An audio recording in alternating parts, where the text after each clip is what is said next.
The following is a presentation of TFNN.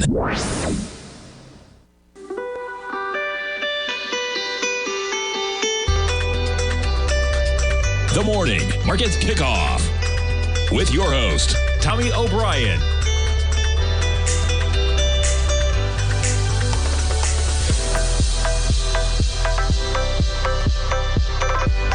Now, Tommy O'Brien.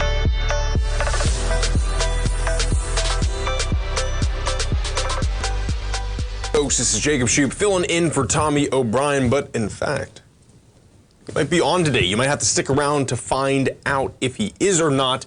Let's take a look at what we got going on. Well, I mean, the big news, obviously the Dow hit 40,000. Okay, this is pretty good for the bull market claims. We did retreat back down below that level after we tapped 40,000, but it's still a psychological threshold, and that threshold was met. Of course, we would always expect to see maybe a little bit of a minor pullback after hitting all-time highs. But again, it shows that this market, is relatively convicted in thinking that we're going to have interest rates lowered in the near term, which is strange. And I've heard this sentiment. I've read it, I've heard it, I've seen it floating around everywhere, and I'm not sure where that's being pulled from, right? You did have slowing inflation in April, right? But you had retail sales being flat. You had some, I would say, financials that weren't so good coming out of larger companies. You had some, of course, that were good. What's very strange is you actually have luxury retailers like Cartier, they're doing well. It's a really weird hodgepodge of what's going on. I want to say, too, if we reach that 2% inflation rate, there was an article I saw from Reuters earlier.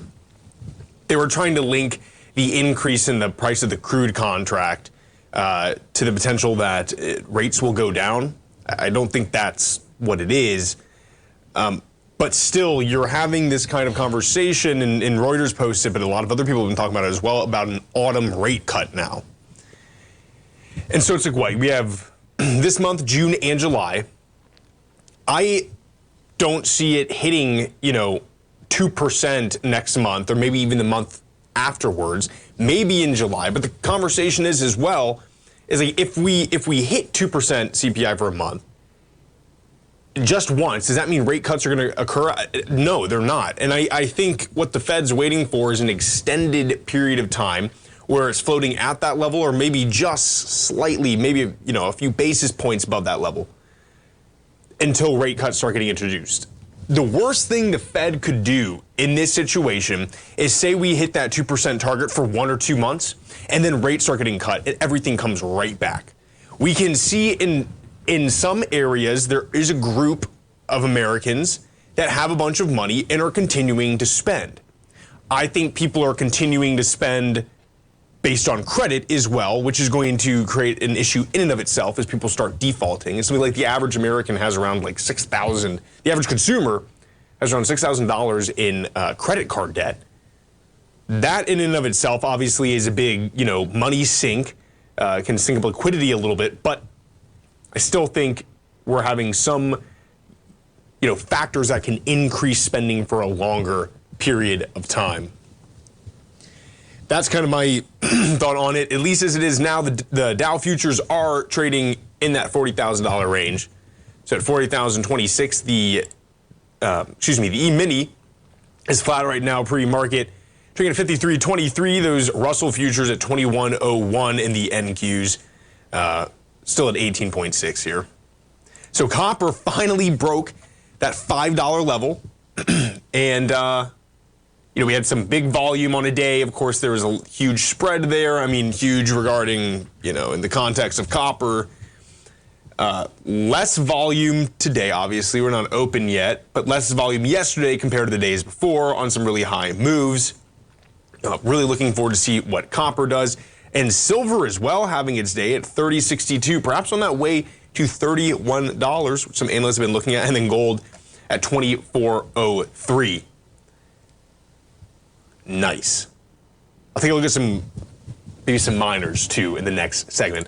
Tesla down about 0.27%. Pre-market, the dollar at 104.65, kind of collapsing under that 105 area.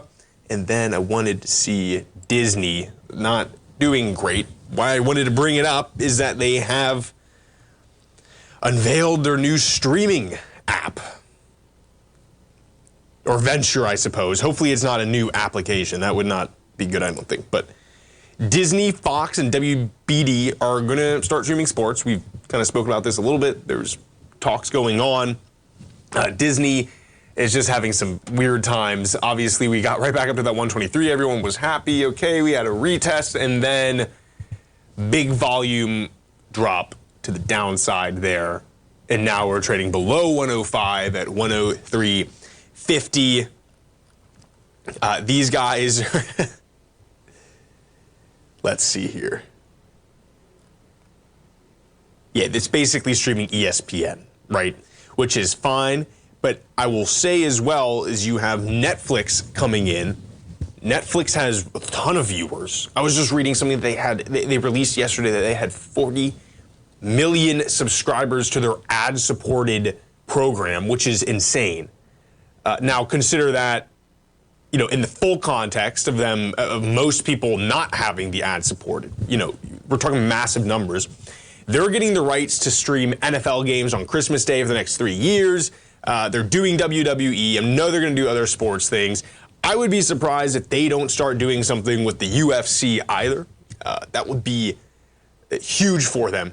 And I think it inevitably will come. That guy Dana White, who runs the UFC, is always looking for new ways to kind of graft the UFC culture into the mainstream American culture, right? It's getting there, but this is, you know, it's a long time coming. It started in the late 90s, and it's only now really gaining true acceptance in the culture. And so Dana White is really pushing that out. Obviously, Abu Dhabi owns a lot of the UFC as well, and they know how to promote in a major way. I wanted to take a look here at MSOS. This is Advisor Shares Pure U.S. Cannabis ETF. And the story behind that today is actually a long time coming, it seems. So the Justice Department is formally moving to reclassify marijuana as a less dangerous drug in historic shift. Let's talk about a little bit. A proposed rule sent to the Federal Register recognizes the medical use of cannabis and acknowledges it has less potential for abuse than some of the nation's most dangerous drugs. The plan was approved by Attorney General Merrick Garland. It would not legalize marijuana outright for recreational use, but regardless, this is a step forward. Of course, we saw Canopy pop up. This is up, you know, probably about, well, not probably, about 80% this year alone. The only other ETF that had been doing that well, if you listen to Basil Chapman, he talks about it, is the SMHs. So this is pretty big. And by pretty big is when you decrease that risk associated with it or the risk attached to it, you already have police being light on regulating it, right? Like, you're not going to jail anymore if you have, like, personal use on you. You probably will get a fine. I think in Tampa it's like $70 or something like that. But this is the step forward to, you know, a massive decriminalization and perhaps a legalization for recreational use. Folks, stay tuned. We'll be right back.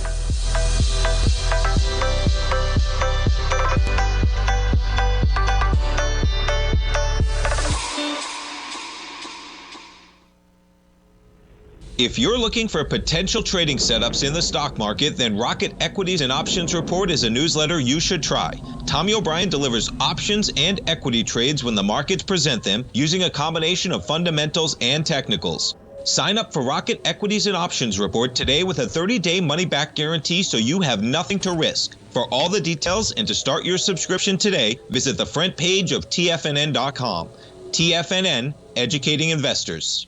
In the world of trading, only a few names stand out like Larry Pesavento, a pro's pro with over 50 years of experience. Larry has seen it all. A former Chicago Mercantile Exchange member, Larry has authored 10 books and trained over 1,000 traders with his unmatched expertise. Introducing Fibonacci 24/7, Larry Pesavento's daily trading service that turns the complexity of markets into opportunities. Published every Sunday, receive a comprehensive report packed with detailed commentary, charts, and videos that illuminate the patterns shaping the markets, with updates throughout the week exclusively for subscribers. Whether through charts or videos, Larry's analysis is your roadmap to navigating the markets. You can sign up now at TFNN.com for just $97. And with all TFNN newsletters backed by a 30-day money-back guarantee, you have nothing to risk. For all the details, visit TFNN.com. You'll find Fibonacci 24/7 right under the newsletters tab.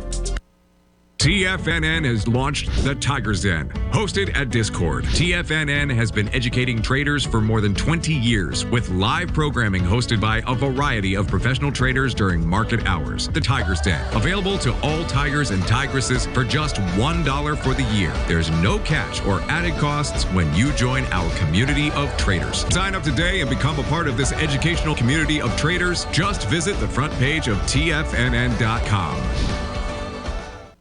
Steve Rhodes started his trading career as a student almost 20 years ago, and the student has now become the master. Steve won the prestigious Timer of the Year award in 2018 and barely missed that mark again in 2019, finishing at number 2 for the year. An amazing accomplishment. Steve Rhodes is committed to sharing his techniques and knowledge with anyone who wants to learn, and he shares his vast amount of trading knowledge every day in his Mastering Probability newsletter. Steve's award-winning newsletter, Mastering Probability, is delivered every trading day with updates throughout the afternoon. Sign up for Steve's market newsletter, Mastering Probability, and you'll receive access to 7 of Steve's educational webinars absolutely free. At TFNN, all our newsletters come with a 30-day money-back guarantee, so you have absolutely nothing to worry about. Visit TFNN.com and try Mastering Probability 30 days risk-free today. TFNN, educating investors.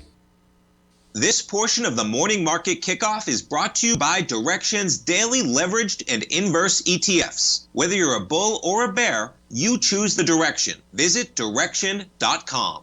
Investing in the funds involves significant risk and should only be utilized by investors who understand the impact of leverage and actively monitor their portfolio. They are not designed to track the underlying index or security for more than a day. Before investing, carefully consider a fund's investment objective, risk, charges, and expenses contained in the prospectus available at Direxion.com. Read carefully. Distributor Foreside Fund Services, LLC.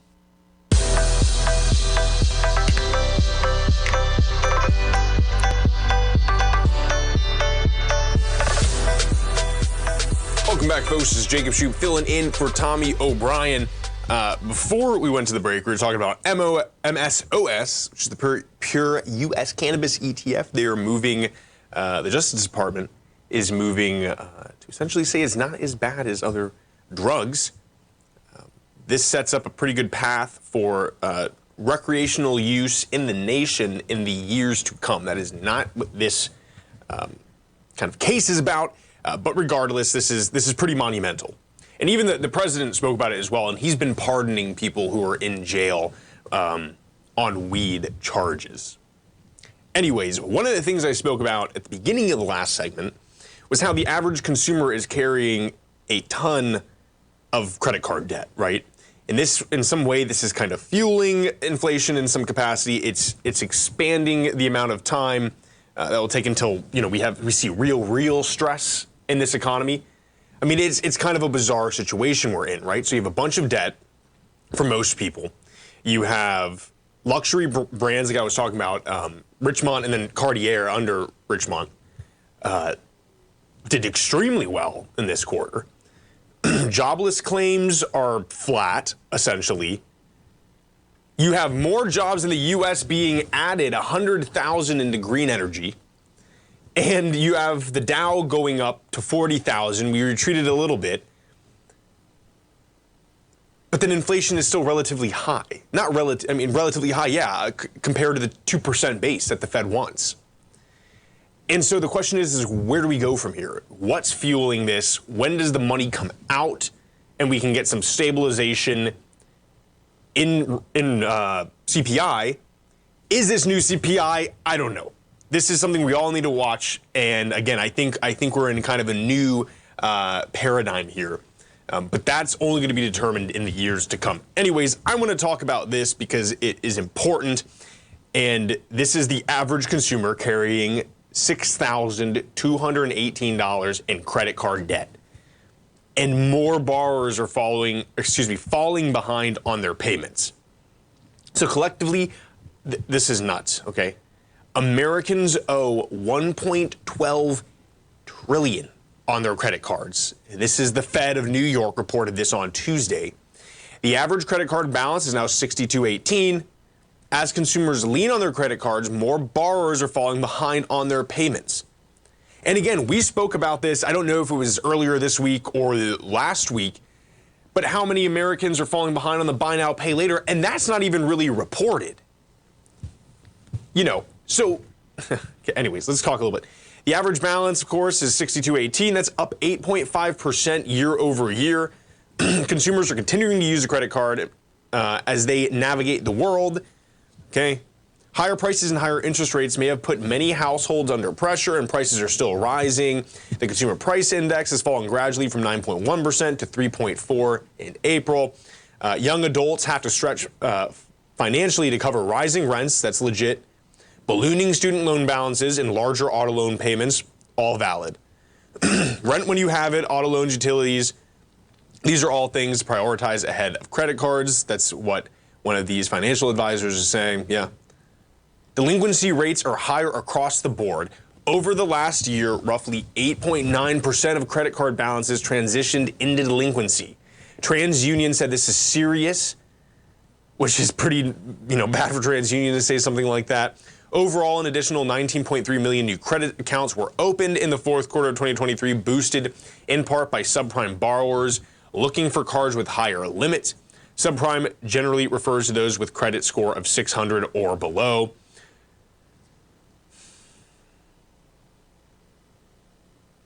Credit cards are expensive right now. The average credit card charges a near record of 20.6%.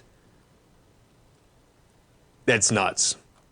I think, again, what we're seeing is this kind of two-layered thing in this economy, where you have a group of people. And of course, it's always been like this, right? But I think it's super pronounced now, where you have this group that has so much liquid cash, right? And they can just keep buying things and everything's all right. And this, again, occurred in 2008, and it occurred in 99, and it occurred in, in the 1900s. But the point is I think with the media we have now, right, and the coverage we have now, it's all this conversation. It's like, well, things are doing okay. Like, look at this, right? All these, the luxury brands are going up. People are buying more at this stuff. And I think it's not getting the full picture. And in the past, probably the demographic of Americans that were having to rely heavily on credit was lower than it was now. I think young people are in a tough spot, for sure. I know that car insurance and the price of cars are insane. And oftentimes, you wanted to buy a used one, which is what people, would usually say to a young person trying to buy a car. And well, that was expensive. And a lot of the other ones, I was helping a friend buy a car, just looking and doing the negotiation.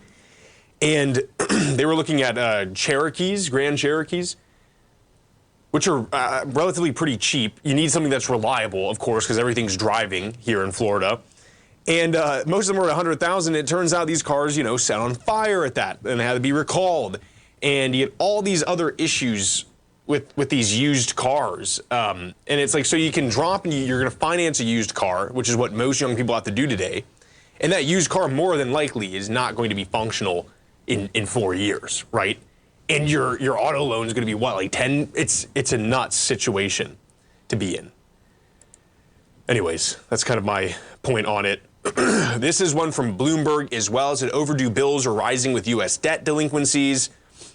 In the first quarter, U.S. household debt rose by $184 billion. Maxed out credit card borrowers are falling falling behind on payments. So the overall U.S. debt rose to $17.7 trillion. It's obviously an increase of 184, we just said. The data highlight the mounting financial pressures on American families in an age of elevated inflation. Consumers have added $3.4 trillion in debt since the pandemic, and that increased debt bears much on higher interest rates. Total credit card debt stood at $1.12 trillion for the first quarter of 2024.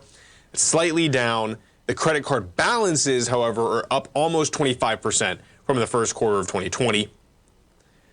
Jerome Powell repeated Tuesday that it will likely take more time than previously thought before the U.S. central bank feels confident enough about the outlook for inflation to lower interest rates. As of March, 3.2% of outstanding debt was in some stage of delinquency, and that remains 1.5 percentage points lower than the fourth quarter of 2019, but the delinquency transition rates increased for all product types.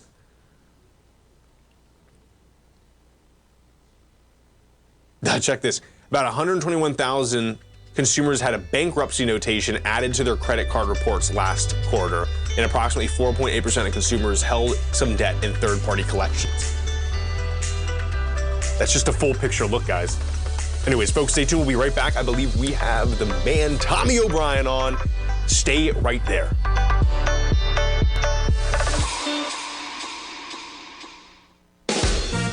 Tigers, you've seen his show, you've learned from his webinars, and now it's time to trade side by side with him. Join Larry Pesavento for the second month of his new service, Live Trading Fridays. Hosted in the Tigers Den trading room on Discord, Larry has analyzed a number of commodities and indices, placed profitable trades, and explained his method. Whether you're new to trading or are a seasoned market veteran, trading side by side with a titan like Larry Pesavento will only enhance your game. Utilizing Fibonacci retracements and ABCD structures, Larry provides decades of insight into when to place trades, when to exit, when to ignore, and so much more. Learning is doing. So if you're serious about learning technical analysis and becoming profitable in this uncertain market, Live Trading Fridays is a must-have tool in your arsenal. Live Trading Fridays occur every second and fourth Friday of the month, so trading events for this month are May 10th and 24th. If you're serious about trading, we'll see you there. TFNN, educating investors. If you spend any time online researching trading techniques on how to begin your trading journey, you've no doubt come across many folks who push Forex trading as a way to make big money quickly.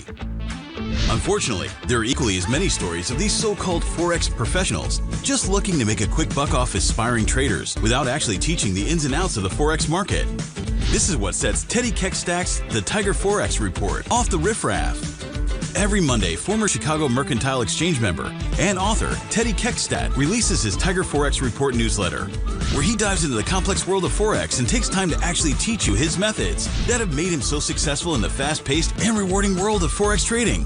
Furthermore, all subscribers receive access to archived live streams of Teddy's, where he provides university-level education to help you in Forex trading. All first-time subscribers receive a 30-day money-back guarantee. So what are you waiting for? Forex awaits.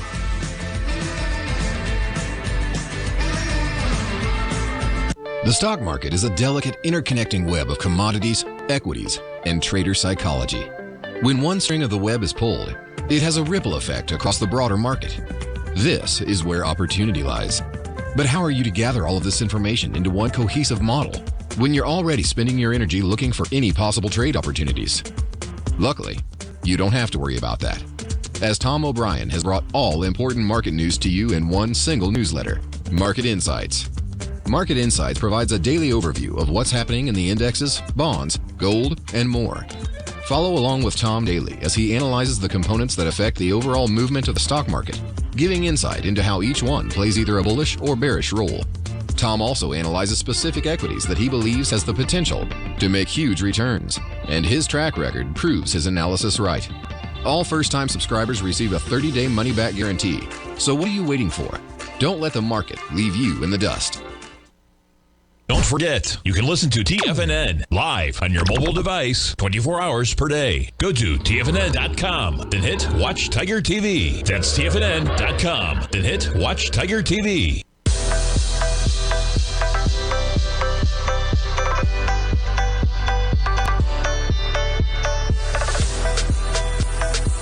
What is going on, folks? This is Jacob Shoup filling in for Tommy O'Brien. We were at Market Open. Let's take a look at what's going on right now with that E-mini. about flat, a little bit to the upside, trading at 53.24. Those Russell futures up about 0.11%. NQs flat as well. And the YM is also flat, but we are above 40,000 in the YM. Let me see where the SPY's at. 529, and the Qs are at 452. Now, folks, you know, I've been filling in for Tommy for quite a while now, but however, Tommy is doing well, and I believe we have him on. Tommy, how are you doing? Jacob Shoup, what's happening, man? Good to join you. And yeah, thanks so much for doing such a great job filling in. Our man Basil's filled in as well occasionally. I appreciate him. Was listening to him at 8 a.m. this morning. But thanks so much, man. You're always out there filling in. I love watching your show. I'm always watching, man. I appreciate it, and I'm doing well. So, you know, for those that didn't hear, I'm taking a little time off. I'm just over 5 weeks out from brain surgery, and I know I was on here about a week and a half ago checking in, but I'm doing phenomenal.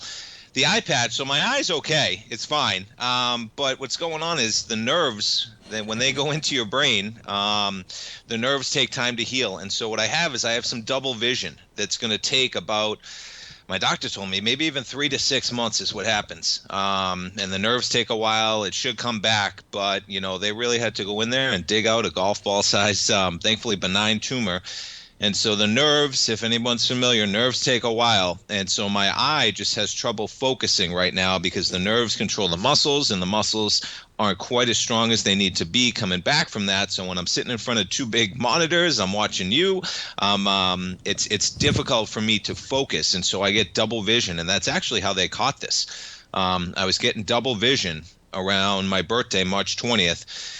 And thankfully, so I know I already did this once, but one more quick lesson, man, just to go over it, Jacob. I know I've told you many times, man, and again, I appreciate you so much for filling that slot and doing so much work. Folks, Jacob has been doing a tremendous job because, yeah, I've been around, but, you know, you've picked up quite the workload, man, while I've been out, so I appreciate it so much for sure. I love shooting for the Tigers. We have such a good community here. It's unbelievable to me. So they make it feel like it's not even work, you know? It's really nice. I love it, man. So. I love the attitude. I love everything. So real quickly going over again, just because, and this is the last time I'll do it, I don't want to spend forever on it, man, but it was quite a life lesson myself. And, you know, I got some great feedback when I came on. I appreciate the emails. I appreciate the kind words in the den and everything. Because like you say, you know, I feel like it's a family out there, you know. Boy, it's pretty amazing, man, that I'm 44 years old. I've been doing this since I'm out of college. So you're looking at 22 years, and I've known a lot of the Tigers over that entire time, which is remarkable. You're talking about decades. So I got some pretty awesome emails, some kind words in the den. But, you know, they found this on March 20th, which the symptoms started March 20th, right? And this is a quick life lesson, folks, and then we'll get into the market because, boy, I can't wait to get back on the air full time and you know, talk in the market all the time. But it is something that I really want to express because I was so fortunate how things worked out. And I, you know, experience is everything, folks, just like in the market. Okay. So March 20th is a Wednesday. That was my birthday. I turned 44. I happened to have a primary care just checkup scheduled on the 21st. Straight up luck. Okay. I get some real double vision. I had 2 margaritas for my birthday, nothing crazy. I'm driving home, and my doctor told me at the time that even 2 cocktails might have made a difference when you're struggling anyway, that it exacerbated the symptoms, right? So what happens is I'm driving home, and I get a couple of double visions. I'm like, what is going on, right? So fortunately, I'm like, this is so lucky. I have a primary care checkup tomorrow. I go in. I tell him I'm worried. That's Thursday, March 21st. I tell him how worried I am, that I want him to step it up. I'm really worried. I tell him maybe I have a brain tumor. Okay, I say that because, you know, you Google everything, right? Vision, man, when your eyes are messed up and you can't see, you know, that is something that might be serious. Tell him I want him to take it seriously. He says, all right, let's get you into an eye doctor ASAP, make sure that's all right. He gets me into an ophthalmologist, okay, that Friday. So boom, I got symptoms the Wednesday. I see my primary on Thursday. I see an ophthalmologist on Friday. They schedule me an MRI. Now, this is the quickest lesson here, right? So they schedule me an MRI, as in they give me a script for an MRI. You got to go out and schedule that MRI yourself, okay? So they give me that on Friday, March 22nd. I'm sitting in my office, folks. I'm calling. I'm telling you, I made like 13 calls to different MRI clinics around the Tampa Bay area. And what I would have to do is I would have to go through every single fact about me. I'd have to give them my patient deal, everything about it. I'd go through a 20-minute phone call, and then they tell me, okay, sir, the next slot we have is 4 weeks out, 3 weeks out, 2 weeks out. I called Moffitt Cancer Center. They told me they were booking out into, I think, June, 6, 7 weeks out, right? I said, man, the quickest one I had found was about 2.5 weeks out. I said, all right, I guess that's as lucky as I'm going to get. You know what? I said, you know what? I'm going to keep going. I found one Monday, March 25th. Thank God, right? So number one, stay on that no matter what, because thank God I didn't settle for that. I found out, in the long run, I had a brain tumor. So I go in that March 25th, and right away, another life lesson. I said, you know what? I'm going to plan for the worst and hope for the best here. So right away, I said, you know what? What happens if they find something bad? I'm going to call a neurosurgeon right away and find out when they're booking out and book an appointment before I even wait. I call a neurosurgeon. They had an opening on that Thursday, the 28th of March. I said, you know what? I'll have my results by the 28th because I'm getting the MRI on Monday. If they're good, I'll cancel the appointment. If they're bad, I have it scheduled. I get the MRI on the 25th. I couldn't even have the results by the 28th. Long story short, I had to go to my primary care doctor's office, sit in the waiting room and say, I know you have these results. I need them because I have a nurse. Bottom line is, yeah, I had a tumor. Thank God I had scheduled that appointment. So the morning of, I find out I have the tumor. I already have the appointment set up for a neurosurgery appointment already. And the MRI said neurosurgical appointment recommended or whatever. Like I had to go in for surgery right away. That's what they told me. So I see that neurosurgeon on the 28th. He scheduled me for surgery a week and some following out on April 8th. But folks, just be that aggressive in your own healthcare, when it comes to your own health, because nobody else, if I had been lackadaisical in any manner, it would have been months out. I mean, those MRI, if I had just called an MRI clinic, they would have pushed me out 3-4 weeks. Bottom line is I barely had symptoms by March 20th. By the time I went in for that surgery on the 8th, things had accelerated rapidly. Somehow the tumor had just hit a nerve. It started causing problems in my eyesight. It started causing huge headaches. I couldn't even sleep by the time. Once it starts hitting something, it had, it'd been growing for like 10, 15 years. But boy, once it started hitting wherever it hit, it was bad news. And thankfully I'm doing well. Everything will be back. And, the eye, I don't even wear this all the time. But when I need to see outside of, I can stare at my phone about a foot in front of my face. But when I go out distances, my whole face right now is kind of numb around here. And for those that didn't see the picture when I came on, man, I had 30 staples going up over my ear, around my eye. They went in there and dug it out. So very fortunate. But I just wanted to tell them one more time, because you got to be aggressive in your healthcare, man. And nobody else is going to care about yourself. And the thing is, this is not a knock on the doctors, right? It's not a knock on the people I'm calling out of the MRI clinics. They're all booked. What are they going to do? We're a clog in the system that is so full, unfortunately, with people going for healthcare. And I needed, basically, it was a full brain MRI with orbits, with contrast. So it was basically 3 MRIs in one. So I needed like an hour and 20-minute slot, and they don't have them because they're so full. I'm in Florida. There's a bunch of elderly population, of course.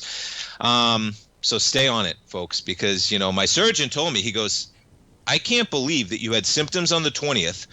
You saw a primary on the 21st. You saw an ophthalmologist on the 22nd. You got an MRI on the 25th, and I'm seeing you on the 28th. He goes, I don't know if I've ever heard of that type of an Excel. He said, good for you, man. He goes, because you need it basically right now. So anyway, man, for those out there, remember that, okay? And if you ever need a good neurosurgeon, man, email me, because Frank Vrionis, Boca Raton Regional Hospital out there. Let's come back and talk some markets. Absolutely. How about it, Jacob? We'll be right back. All right, perfect. Are you ready to take charge of your financial future? TFNN is your gateway to the world of trading and investing. Whether you're starting out or scaling up, TFNN empowers traders and investors of all skill levels with top-notch investing systems, strategies, and techniques. It's time to protect and grow your money with insight you can trust. Join us live Monday through Friday during market hours for exclusive content that moves with the markets. At TFNN, we bring the trading floor to you. Our seasoned hosts are here to answer your calls and questions live on the air. Check out the Tiger's Den for just $1 and follow us on YouTube and become part of our vibrant community. And remember, at TFNN, we're so confident in the value we provide that we offer a 30-day money-back guarantee on all new premium newsletter subscriptions and services. You have absolutely nothing to risk, so why wait? Tune in live to Tiger TV and transform your trading journey, because when you know better, you invest better. Join us and experience the difference today. TFNN, educating investors. Many trading newsletters attempt to focus on a narrow set of equities or commodities. While this works for some, it oftentimes misses many opportunities that possess huge gain potential. But how is an independent trader supposed to scan the entire market looking for these hidden opportunities? One simple answer: the Opening Call newsletter. Basil Chapman, developer of the Chapman Wave trading methodology, has been trading the markets for longer than most trading influencers have been alive. And over that time, he has honed his methodology in order to accurately call movements in a wide range of equities, from semiconductors to uranium to key indices and so much more. Basil is old school, taking the time to educate the trader while also giving his insights into key indices, selective stocks, and more. Opening call subscribers also receive access to dozens of educational live streams that can be accessed at any time for your edification. All first-time subscribers receive a 30-day money-back guarantee. So ignore the pop trading influencers and start learning time-tested technical analysis. For traders who crave risk, Direxion's daily leveraged and inverse ETFs provide opportunities to magnify short-term perspectives with up to 3 times a daily leverage, utilize bull and bear funds from both sides of the trade, and trade through rapidly changing markets. These are highly leveraged ETFs with daily resetting designed for short-term trading, not long-term investing. Whether you're a bull or a bear, you choose the Direxion. For up-to-date pricing and performance, go to Direxion.com. Investing in the funds involves significant risk and should only be utilized by investors who understand the impact of leverage and actively monitor their portfolio. They are not designed to track the underlying index or security for more than a day. Before investing, carefully consider a fund's investment objective, risk, charges, and expenses contained in the prospectus available at Direxion.com. Read carefully. Distributor Foreside Fund Services, LLC. This program is brought to you by Vista Gold, traded on the NYSE American and TSX under the symbol VGZ.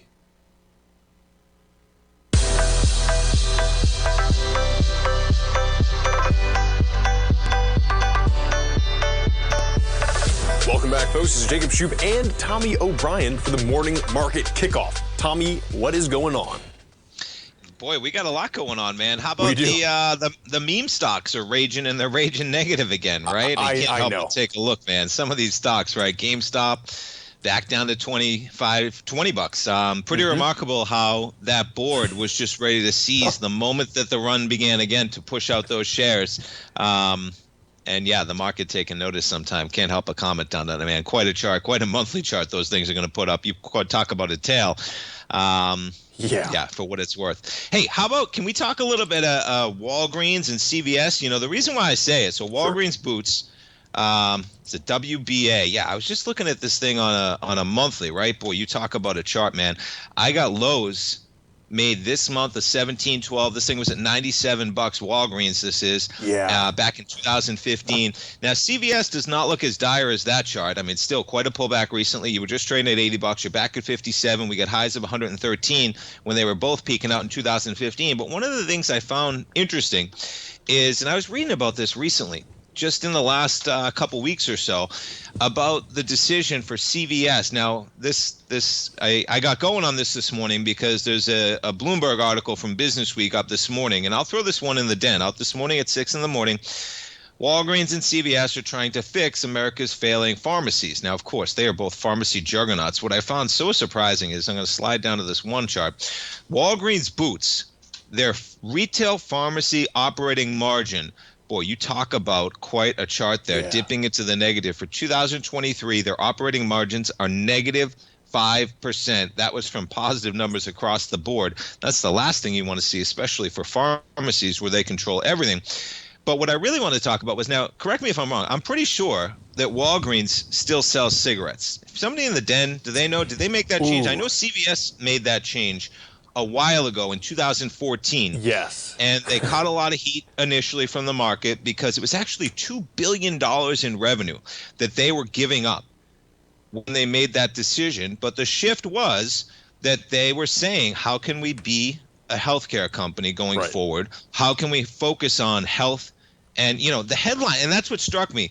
And please, somebody correct me if I'm wrong. Thankfully, I'm not aware enough to know who sells cigarettes because I don't smoke cigarettes. But you know, when they're talking about focusing on, and this is where experimenting with new layouts, the subtitle here, the chains are emphasizing health and wellness to boost sagging performance. And I said to myself, man, if Walgreens is still selling cigarettes and they're trying to emphasize health and wellness and their chart looks like that, maybe they're really not emphasizing health and wellness. And what was so remarkable, which I think a lot of people aren't aware of, is that when CVS made that change, right, it had a substantial impact actually to the people that smoked. Like that it was actually a decrease in some of the articles here. Okay, and this is just Googling. Let me make sure I can find it. Where are we? No, that's not the one. Yeah, so there's a couple articles, and Google it, folks, that there was a real impact. When CVS made that change, people just didn't go buy their cigarettes somewhere else. It actually decreased the amount of people that smoked, period, okay? Households that purchased cigarettes exclusively at CVS were 38% more likely to stop buying cigarettes after CVS stopped selling it, just by making it more inconvenient for smokers. And so when it's like, are they really about health? It just made me think about it, man. And I don't think a lot of people really realize that they made that decision, and it literally probably saved lives. And then you look at the charts, and what a joke of what Walgreens is, even versus CVS. And so maybe, they're not really about healthcare, and maybe any kind of people are seeing that. Yeah, for what it's worth. Wild. Isn't it? So yeah, and that's not enough people, I think, are aware of the real impact it had. And there was a couple articles I was just Googling. I'm cherry picking a few different things here, okay?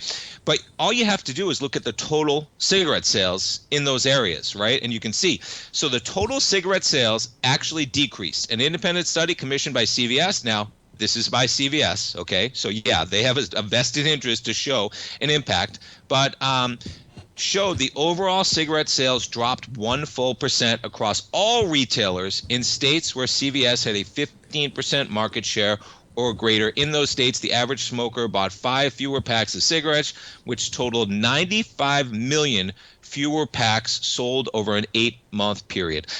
Anyway, so I'm all about my health these days as I'm recovering, and I saw that, and I just kind of snickered when I saw that headline emphasizing health and wellness. Well, CVS gets to say that these days, but if Walgreens is still selling cigarettes, man, their chart is all you got to look at to determine whether they actually care about it. I found it interesting, and their chart's a mess, so I figured I'd bring it up anyway. And then you look at the margins, man, and pharmacy is everything for those two companies. And you're talking about Walgreens pharmacies are at a negative 5% margin right now. And, for back to just, market orientation, man, how about that chart when you look at the margins of their pharmacies for Walgreens, operating margins dipping to negative 5%. Almost 4/5 of Walgreens sales last year came from its poorly performing U.S. pharmacies, an area where they are now at a margin of negative 5%. Pretty remarkable, man. That is wild. I didn't know that about the cigarettes. For what it's worth, because CVS caught so much grief back then, and I can't believe it was a decade ago, Jacob. Time flies, man. I cannot believe, because I remember when that happened, and I remember the market freaking out because it was $2 billion in yearly revenue. Imagine that. I mean, that is a bold choice for a company to make, saying we're going to stop selling a product that's bringing in $2 billion in revenue every year. But bottom line is it probably saved lives. And if that's the mantra you want to spew, okay, because as a consumer, I can tell you, and so my health care, thankfully I have good health insurance, folks, because of what I just went through as well, is Blue Cross Blue Shield of Florida. And I am forced to use Walgreens. That's, how they have their pharmacy benefit plans, whatever it is. So I have to use Walgreens. But I tell you, man, it's if I had a choice, I would choose CVS because, that's a real deal. And they don't care about health if that's what they're doing, which is pretty remarkable there. I'll have to check out Walgreens to see if I know what you're talking about. And it's right at the front, too. It's right in your face. I pulled up, I was Googling some stuff and I could sell. It's funny. I wonder, thankfully, either way. And I feel like they still do. But, hey, I could be wrong. Thankfully, we're all not aware, right? Most either likely. way, yeah. But I do hear what you're saying. I graduated in 2014 from high school, and I remember that coming out, and there was something people were trying to add politically to it as well. And it's kind of guys, I think it's just, maybe the pharmacy, it's not the 50s anymore, right? Maybe we shouldn't sell nicotine products, or at least it was probably cigarettes. Freedom of buying what you want or whatever, there's everything that goes with it these days. It was a funny time. And I did, when I was just trying to Google it, and it's funny, I couldn't find the answer, man. I was Googling, does Walgreens sell cigarettes? I couldn't find the answer. How is that? I probably got to ask ChatGPT, and I'm serious. I was asking Google, And I couldn't get an answer. What I could find was that they found tobacco products or like a smokeless ashtray or something they sold. Yes. Even that, what are they selling that for, man? If they're selling a smokeless ashtray, I couldn't, I don't know. I don't know. Anyway, it's important to realize that those decisions do matter, man. Which is pretty remarkable. So and look at those charts. How about those charts? I mean, to bring it back to the market, negative 5% operating margins on 4/5 of their business. They got some problems, man. And the chart says it all with recent lows going back 20 years. Yeah. Tommy, we have a short, as you know, like a short segment right after this. I want to ask you a question. It's from Bloomberg. It's an article saying that it's talking about childcare and how it's becoming increasingly more expensive. And I want to get your input. So, folks, stay tuned. We'll be right back. Sounds good. The Gold Report. As a precious metal, gold is still king. It continues to hold the most effective safe haven and hedging properties across the global major trading hubs of the London OTC market, the U.S. futures market, and the Shanghai Gold Exchange. The Gold Report. Tom O'Brien publishes his weekly gold report every Monday morning for subscribers, consisting of coverage of the XAU, HUI, GDX, the dollar, bonds, the South African rand, as well as 25 different mining equities with specific buy-sell recommendations. The Gold Report. New subscribers get a 30-day money-back guarantee so you have nothing to risk. Subscribe to Tom O'Brien's Gold Report newsletter now at TFNN.com.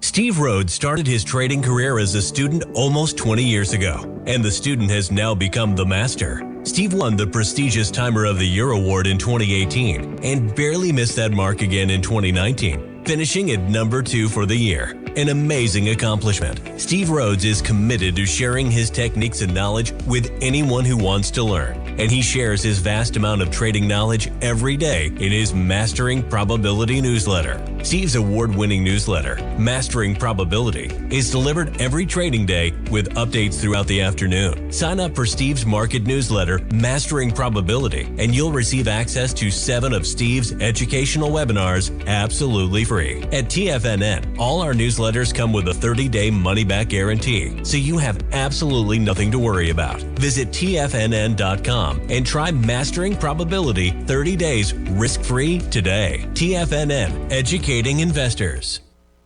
The reality is that navigating financial markets can be risky. Markets can be chaotic and difficult to understand. Having the latest market advice can help you turn this chaos into a key for creating winning trades.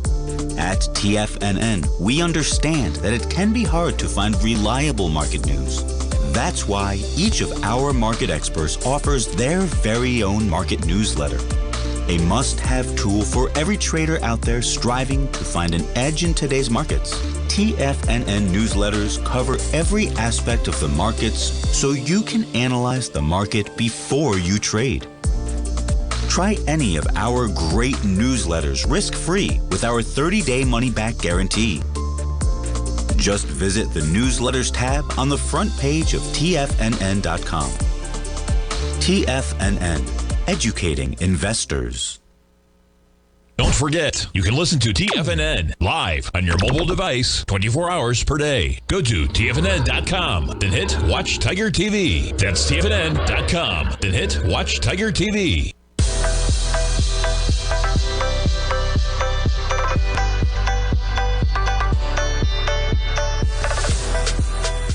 Welcome back, folks. This is Jacob Shoup and Tommy O'Brien. So, Tommy, before we went to the break, I wanted to bring up a Bloomberg article. All right, so the headline is "Childcare is more expensive than rent for the average American family."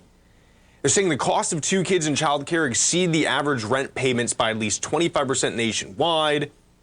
Obviously, the most expensive would be something in New England, like Vermont.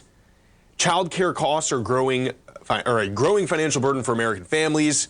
It now accounts for about 10% of married couples' income. And I'm just interested on your input. You know, as someone who wants to have a kid. Look at those numbers. You know, I'm looking at them. Remarkable, right? Yeah. It's crazy. You know, one of the things is bonkers. So Tommy's 3 right now. And what happens is, folks, pre-K technically starts when you're 5. Okay, so that's when you can send your child to pre-K courtesy of prepaid schooling that we're all used to. And then kindergarten is when you're 6, first grade is when you're 7, okay? Now, in Florida, they have a deal that when you send your kid to pre-K as a 4-year-old, you are able to get that subsidized in some capacity. But you can send them as a 3-year-old as well. And so Tommy, if he did want to go, now I've been fortunate. My mom, his grandmother's been down here taking care of him kind of in-house. She's out there running around with Tommy right now. I hear him. He's trying to bang down the door, actually. He's almost ready. But what is crazy is that, so for instance, there's schools around the area. There's a Montessori school around the area. If you did want to send him to a Montessori, but this is where it gets bonkers, man. He made it. Come here. Get over here. He made it in the door. I don't know what's going on, but he made it. Our youngest analyst. There he is. I just said you were banging down the door. All right. Can you shut it? Yeah. Hey, say hello to everybody. Say hi. They're all looking at you. Hi. Yeah. All right. We'll have to finish this one another day. He made it in. Huh? No problem. Did you make it in? You make it on the show? Here, let me find you. It would be $4,500 per semester, Jacob, for a school, and that would only take care of them 8 to 2:30 during the day. Right. So what are you still doing outside? You made it in. There you are. For 3 hours after. Right. Isn't that bonkers? And if you're talking about hourly care at home, I mean, it's bonkers. Those numbers are real. So I don't understand why, our taxpayer money couldn't subsidize a little bit of that, because you talk about health and the economy. There you are. You made it on the show. It's the future of America. So it is. It's totally, man. Say hi to everybody. All right, say hi to Jacob. Hi, everybody. Hey, Tommy. Thank you, guys. All right, everybody. Jacob, thanks so much, man. Thanks, you, Tommy. Everybody. See you guys. Have a good weekend now.